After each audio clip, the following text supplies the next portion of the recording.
The Shepnaz podcast begins now.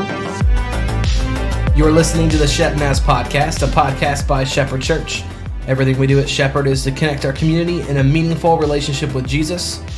I'm Joey. I'll be your host. Today we are close to wrapping up our 21 days of prayer and fasting. We've been reading through Rob McCorkle's book, Life and Death, The Power of Words. And today we've got Amber Moore in the studio helping us to look at today's reading. After that, we'll get to know her and her family, what she gets to be a part of here at Shepherd. So here we go. Hey, Hi, Amber. Hi, Joey. Hey, how you doing? Good. You good? You having a good day? Yeah, actually. Good. Well, we're going to dive right in because we're going to ask more interesting questions about you and probably a little bit later. But we're going to dive right into today's reading. So we've been looking at Rob McCorkle's book, Life and Death, The Power of Words. Today's chapter that we're going to be talking about is the power of declaration. Amber, would you mind giving us an overview of what Rob was talking about here? Yeah, absolutely. So the chapter talked about living by faith and not shrinking back during difficult times or challenges that you have. A good thing that he, how Rob McCorkle is with his words and liking to know what they are. The Greek word for shrink back, actually all of its meanings are all tied to fear. Okay. So kind of, don't speak words like that because you're afraid, but speak words of faith when you're afraid. So kind of not letting that fear take over. And during the chapter, he did a great job of actually pulling in from the Old Testament the story of King Aram when he wanted to capture Elisha. Yeah. And when Elisha learned about it, they kind of, all of his followers were like, what are we going to do? And Elisha's like, we're going to trust in the Lord. Right. And we're not going to freak out. Yeah, speaking those type of words to everybody. So it was big about, don't let words come out of your mouth and put you down when all of these awful, bad circumstances are happening in your life, but live by faith. Great. As you've read and studied this chapter, is there anything that maybe stuck out or challenged you while you were reading? Yeah, so something that stuck out to me is he came back to Proverbs 18:21, where he talked about death and life and the power of the tongue, and how when we speak lifeless words, such I will never be free, it goes from bad to worse, that these negative words actually have an effect on us when they come out of our mouths, more so than anybody else saying negative words about us. If we say them about ourselves, then it puts us down and pulls the life out of us because we don't believe, we don't have faith in ourselves. And God gives us that faith if we have faith in him and we know, okay, everything's going to be okay because we're not afraid because he has a plan. Yeah. And he gives weight to our words. So as we don't just talk, it matters what we're going to say, and we understand that. Awesome.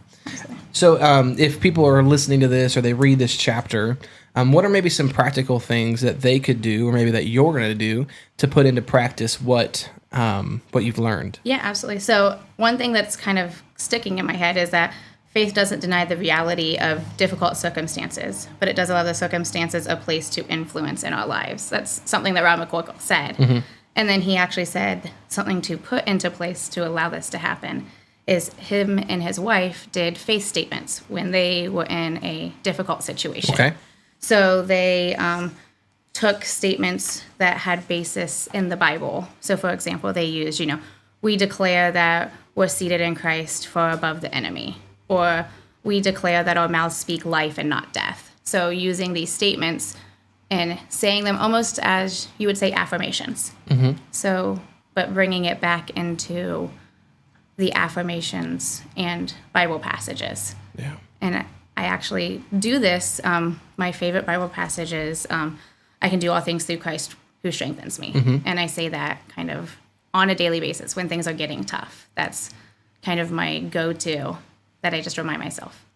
And I'm going to kind of continue to do that and even maybe try to find a couple more to add some more of those passages, those declarations into my everyday life. That's good. That's good. Well, hey, stick around because we're going to take a break. But when we come back, we're going to talk more with Amber about what is going on in her life, maybe some things about her family, but plenty of stuff to dive into, so don't go anywhere.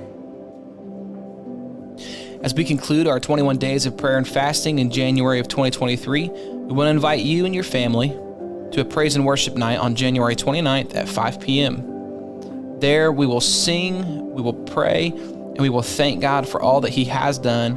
And as we anticipate what He is going to do, we'll seek Him. So don't miss it on January 29th at 5 p.m. right here at Shepherd. If you haven't taken the step of baptism in your life yet, we want to invite you that on February 5th, you could take that step. Baptism is a moment in which you're able to say that Jesus has changed my heart on the inside and I want to proclaim it to the world. If you'd like to sign up for baptism, you can do so by filling out the Connect card, letting us know that, or you can go to our website and on the right-hand side under Contact Us, you can click the link that says, I want to be baptized. The pastor will reach out to you and we will get that scheduled.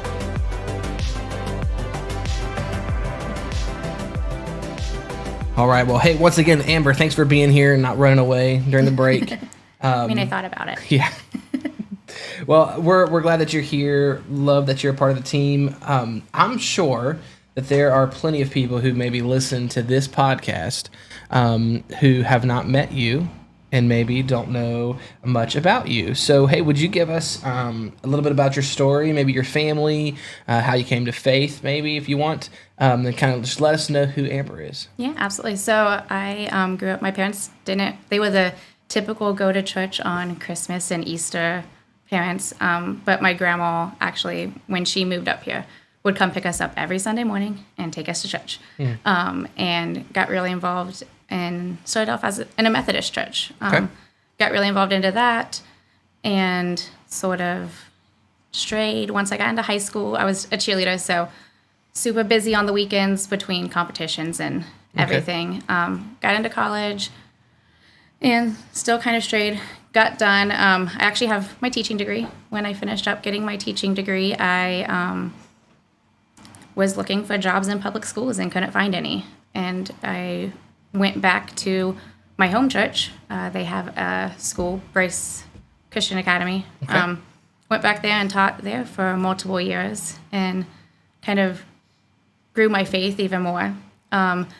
Left there and taught in middle school out in London, Ohio for 3 years. Took the drive from Pickerington to London every single day. There you go. That was 2 hours of my life I'll never get back. And then started looking during the pandemic for some place that was closer to home. Being at home and working just made me realize I don't want to do the hour drive. I had my son Lincoln at that point, and just happened to actually find the posting for the job for 6th grade math and science for Shepherd on Facebook and decided to apply. And kind of, that's how I got here. Taught there for 1 year. And then Mike had taken over Little Lambs and was doing the summer camp. So I said, oh, well, this sounds like fun.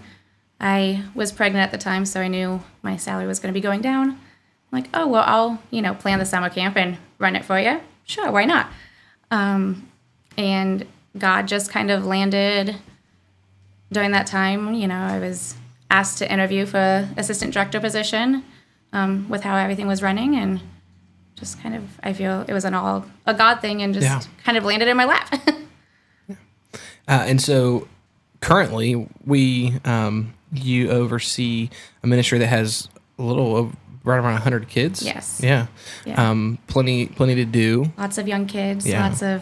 We have about 100 kids, 6 weeks, all the way up to 5 years old. Yeah. And that doesn't include, we do the aftercare for Shepherd. So add another 35, 40 kids on there. Nuts. Yeah. And talking to all the parents and getting to see all the parents. It's definitely fun. So I oversee all the teachers there and the kids. And then I also plan the summer camp. So we're working on it. It's coming. It'll be coming out here. We're all dreaming of summer right now. Oh, absolutely. It's especially fun when you start planning field trips and you're like, oh, man, it's almost time. I'm looking forward to summer. Maybe you aren't then. So you mentioned you have a son. I have a son. Tell us about your family. Yeah, so I have a son who's 4, and I have a daughter who will be 2 in March, so very soon, kind of crazy.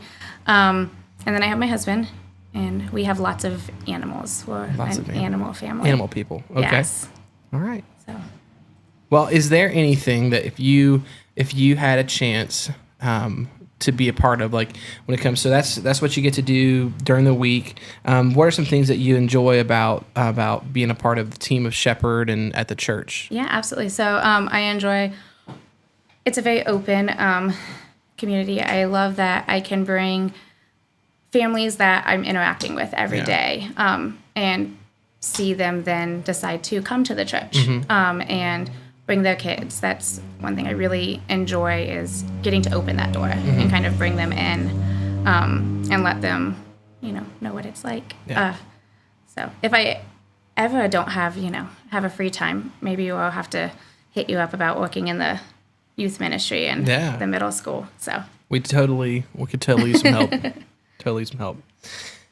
Well, Amber, I'm thankful for you being on the podcast today, but that's going to take care of today's episode of the Shepnaz podcast. So don't miss an episode. Be sure to subscribe wherever you find your audio. Please leave us a nice 5-star review.